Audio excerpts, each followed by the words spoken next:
ब्राह्मण तुंगभद्रा नदी के तट पर रहते हैं, लेकिन उनको एक तकलीफ है, उनको एक कष्ट है, उनके घर में कोई पुत्र नहीं है। एक बात तो मैं यहां कहकर चलता हूं, आप सब ध्यान से सुने, जिनके पुत्र नहीं होते वो भी दुखी हैं, और जिनके पुत्र होते हैं वो सुखी हैं, बहुत ज्यादा सुखी हैं। भगवान करे तुम्हारा सुख बरकरार रहे। ब्याह है लगन को कोई? अच्छा अच्छा, जय मार तो कह रहे हो तुम ना। एक सवा महीना पहले तक हम तुम्हारी लाइन में ही है। बात सूदी सी समझो, जिनके नहीं है वो कहते जिनके हैं वो सुखी, और जिनके हैं वो कहते जिनके नहीं है वो सुखी। अब प्रश्न ये उठता है, जिनके हैं वो सुखी या जिनके नहीं है वो सुखी? जिनके नहीं है वो तो कहते महाराज एक होता, कैसा भी होता, चाहे थोड़ा सा मोटा होता तो सही, थोड़ा सा छोटा होता तो सही, थोड़ा सा ब्लैक भी चलता, लड़की ब्लैक ले आते, और क्या भाई, बहू ब्लैक ले आते। अच्छा, थोड़ा सा डिफेक्टेड भी हो तो चलता। और भगवान के आगे जाके ऐसे मांगते हैं जैसे मांगते हैं कि इनसे बड़ा भिखारी नहीं है कोई दुनिया में। हे भगवान, जो रिजेक्टेड पीस हो वही दे दो, एक दे दो। अरे जो कहीं काम नहीं आ रहा उसे मेरे यहां भेज दो। क्या है, तुम तो भगवान हो, बहुत भंडारे भरे हैं आपके यहां। तो भगवान बोले भी सृष्टि बहुत दिन चलानी है, किसी को दूंगा किसी को नहीं दूंगा, तभी तो सत्ता चलेगी। बोले नहीं नहीं मुझे तो दे दो। भगवान ने दे दिया, हाथ भी दिए, पाम भी दिए, गोरा चिट्टा दिया, एकदम ऐसे समझो सिंगमरमल को छोरा पैदा भर, पूरा भूरा वक। और दिमाग तो ऐसा दियो कि न माए माने न बाप है माने। और वो लेके हाथ छड़ी लेके, और माँ बाप ने खबरदार कुछ भी किया तो तुम्हारी खैर नहीं। और 10-5 साल बाद के भगवान याद है तुम्हें पहली बढ़िया। ये पूरा का पूरा अवधूत मेरे यहाँ पैदा कर दियो तैने। अभिप्राय जानते हो इस बात को मैं क्यों कह रहा हूं? बहुत से लोग कह रहे होंगे ये बेसिर की बातें क्यों कह रहे, बिना सिर पैर की बातें। बिना सिर पैर की नहीं, इसके सर भी है इसका पैर भी है। बिना सर पैर की बातें व्यासपीठ से नहीं हो सकती। जहां से जो भी बात होगी वो आपके जनमानस के कल्याण के लिए होंगी मेरे भाई। जिनके नहीं है वो भी दुखी हैं, जिनके हैं वो भी दुखी हैं। लेकिन न तो पुत्र के आने से तेरा दुख बढ़ेगा न घटेगा, और न पुत्र होने से तेरा दुख बढ़ेगा और घटेगा। दुख न तो संतान, न दौलत, न परिवार, न शोहरत तुझे देती है। दुख तो तू अपने आप खरीदता है। बाजार में से जैसे सोना खरीदता है, बाजार में से जैसे डायमंड खरीदता है, बाजार में से जैसे तू वस्त्र खरीदता है, वैसे ही बाजार में से तू दुख भी खरीदता है।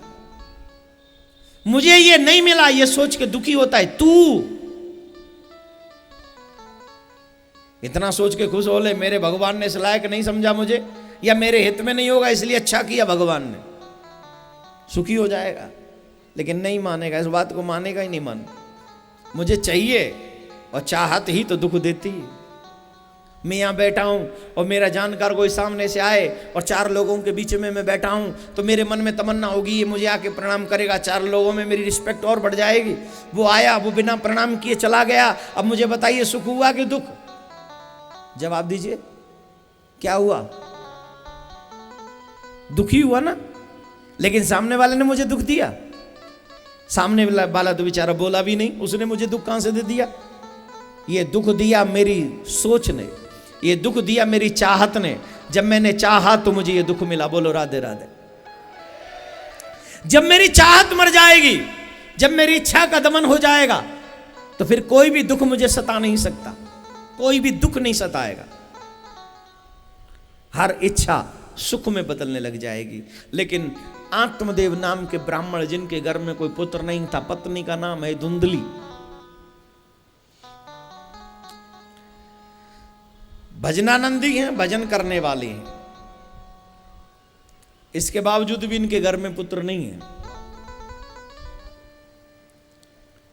एक गाय को लेकर आए, और जब गाय को लेकर आए तो जिसके यहां पहले थी वहां दूध देती थी, जब से इनके घर में आई है दूध देना बंद कर दिया, बच्चों को जन्म देना बंद कर दिया। पेड़ लगाया, वृक्ष लगाया, तो वो वृक्ष बड़े नहीं होते, वो वृक्ष फलीभूत नहीं होते, वो भी सूख जाते हैं। एक दिन उन्होंने सोचा कि ऐसा मैंने कौन सा पाप किया है जिसकी वजह से मेरे घर में कोई सुख नहीं आता है। क्या किया मैंने? बिना पुत्र से गतिर्लोके, इस लोक में जब ग्रस्त में चले जाओ तो बिना पुत्र के गति नहीं होती। अब मैं जी के क्या करूंगा, ये सोचकर वो मरने जा रहे थे। और जैसे मरने जा रहे थे, सामने से एक साधु बाबा आ गए। साधु बाबा ने पूछा, कथम रोदिसं विप्र त्वं काते चिंता बलियसि बदम त्वं सत्वरम मह्यम स्वस्य दुखस्य कारणम। अरे ब्राह्मण, क्यों दुखी हो? क्या बात है? क्यों परेशान हो? क्या वजह है तुम्हारे दुख की? तो ब्राह्मण कहता है, महाराज मेरे घर में कोई पुत्र नहीं है, मैं इसलिए दुखी हूं, और मैं मर जाना चाहता हूं क्योंकि मेरे घर में कोई पुत्र नहीं है। साधु ने कहा, हाथ दिखाओ। हाथ देखा, भाग्य रेखा देखी। 7 जन्म पहले नहीं, 7 जन्म बाद में नहीं, इस जन्म की तो बात करना बेकार है।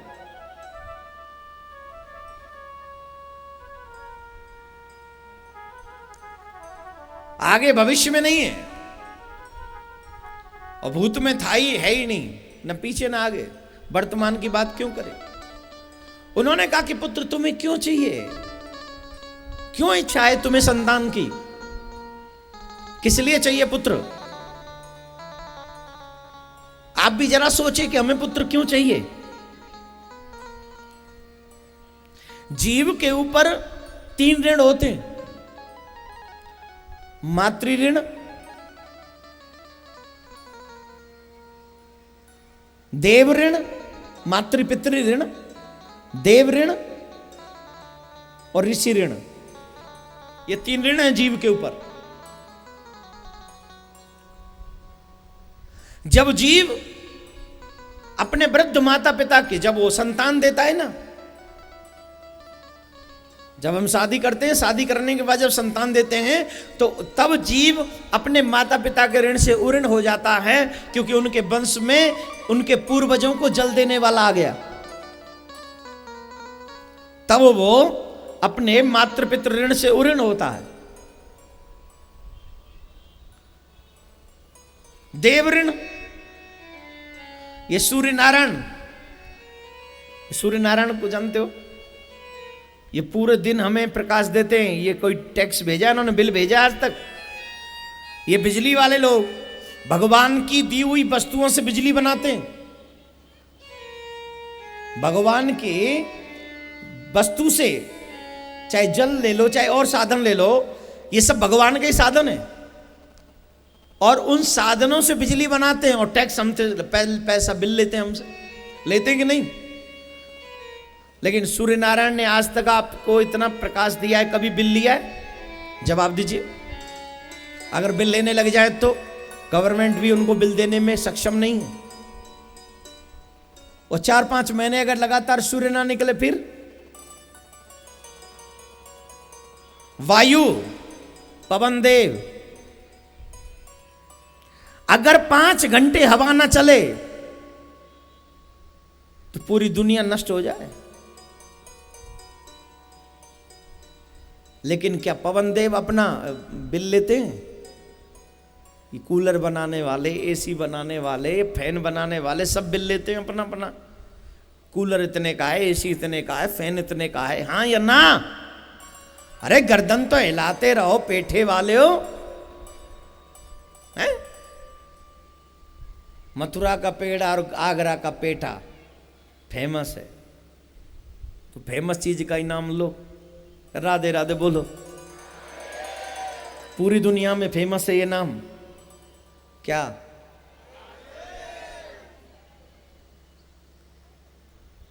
बहुत से लोग कहते राधे राधे क्यों बुलवाते हो? मैंने फेमस है इसलिए। और कोई नाम बोले हमें जचता ही नहीं, हमें यही नाम जचता है। तुझे जचे तू और कुछ कर ले, हमें तो यही जचता है। तो पवन देव हवा देते हैं, वायु देते हैं, बिल देते हैं कोई, हम चुकाते हैं उनको कोई बिल? ये देव ऋण गिना रहा हूं मैं आपको। अंधेरी रातों में भी जब चांदनी रातें आती हैं तो चंद्रमा की शीतलता हमें शीतलता प्रदान करती है। कभी कोई बिल देते हैं? अग्नि तुम्हें रोटी चपाती चपाती ती तपाती है। अग्नि न हो तो चपाती कैसे सिकेगी? दाल में तड़का कैसे लगेगा? हैं? अग्नि का स्वभाव है तेरे लिए भोजन पका के देना, वो पकाता है। बिल लेता है? नहीं लेता। कितने ऐसे देव ऋण हैं जो देवता हमें फ्री देते, फ्री ऑफ कॉस्ट।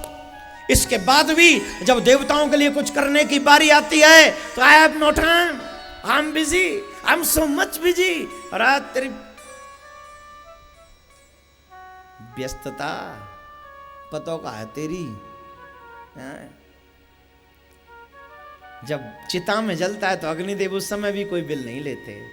कहते तुझे जिंदगी भर झिका झिका के रखा है, चल अब तुझे जला भी फ्री में दूं, अब क्या टैक्स लेना तेरे से, जला दिया। जो देव हमारी उदर पूर्ति करते हैं, जो देव हमारे जीवन का संरक्षण करते हैं, उन देवताओं के लिए हमारे पास समय नहीं है। देखो ये कितना मतलबी इंसान है, कितना मतलबी।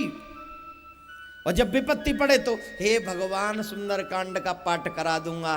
भगवान बोले पहले तेरे कांड खत्म होंगे तो तू सुंदर कांड करवाएगा ना। मैं तुझे सलाह के नहीं छोड़, तेरे कांड ही खत्म नहीं होंगे। तेरे जीवन में से लंका कांड कभी खत्म नहीं होने दूंगा। चल ले झेल। कुंभकर्ण गोविंदाय नमो नमः, मेघनाथ गोविंदाय नमो नमः, रावण गोविंदाय नमो नमः। उत्तरकांड में होगा भरत मिलन, उत्तरकांड होगा कहां तेरे जीवन में? यहां पे मिलेगा उत्तरकांड का जवाब, यहां होता है सुंदरकांड का जवाब। लेकिन हम कहते हैं हमारे पास समय नहीं। कितनी मतलबी दुनिया है। बिजली वाले बिल लेने आए और अगर 1 महीना लेट हो जाए तो वो कनेक्शन कट कर देते हैं। हाउस टैक्स, हाउस बना में हम टैक्स देने क्यों न मिले तो वो हाउस में गड़बड़ी कर देते हैं। हर काम सरकारी है, टैक्स देना है उनको, अगर न मिले तो वो कट कर जाते हैं कनेक्शन। लेकिन मेरे परमात्मा ने कभी कोई तेरा कनेक्शन कट नहीं किया। हाँ, जब इंसान ज्यादा ही बिजी होता है तो परमात्मा एक दिन लाइफ का कनेक्शन कट कर देता है। कहते हैं गोविंदाय नमो नमः। अब बहुत बिजी रह लिए, आ जाओ। डरा नहीं रहा हूं, धमका रहा हूं, तुम्हें सच्चाई का ज्ञान करा रहा हूं। हो जाए तो बढ़िया और ना हो तो लगे रहना।